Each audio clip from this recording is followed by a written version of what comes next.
Hi everyone, it's the older sister of the JAG family. Today I want to show you 2 pieces of art I have created on the app Procreate, done with an iPad and Apple Pencil.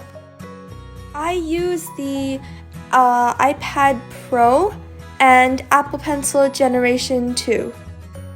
I love art and painting and creating things in general, so making art is just really cool and fun for me, and I just love doing it so much.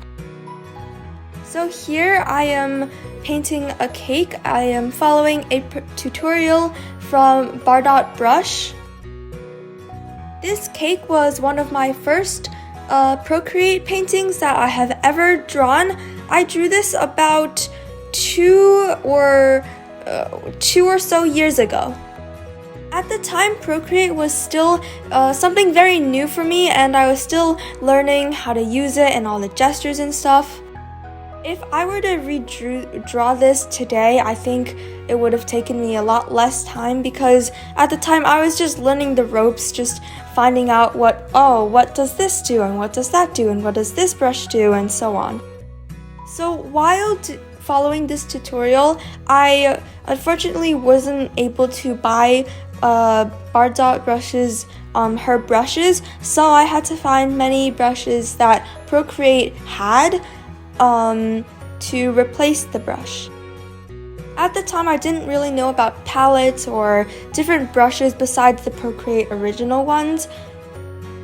So the colors I just kind of chose randomly based on the tutorial, and the brushes I really spent a lot of time just looking for them. I think I'm actually really proud of this piece to this day, considering the level of art I was before then.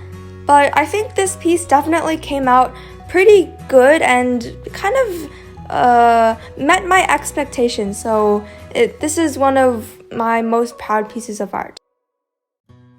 Although this isn't the best piece of art ever, I really enjoyed the process, and I guess that's what matters.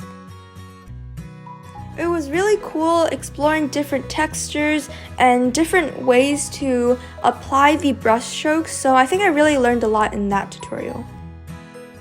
The next painting I am sharing with you is one I did actually pretty recently, but still relatively old. It was a couple months ago, I think. And here I'm just doing like a basic sketch, and it's actually a watercolor painting, so I'm doing the line art right now with the Mercury brush, I believe, that is on the Procreate app. And then I used many different watercolor brushes that I've just collected over time and looked for a lot. And my watercolor process was just to use the selection tool and then just color it in. This piece was pretty therapeutic for me because coloring things in is actually really fun. Although it seems a little bit simple and not the most realistic thing ever, it's certainly a fun thing to try. That's all for today's video. Thank you so much for watching. Please make sure to like, comment, subscribe, and share. Bye!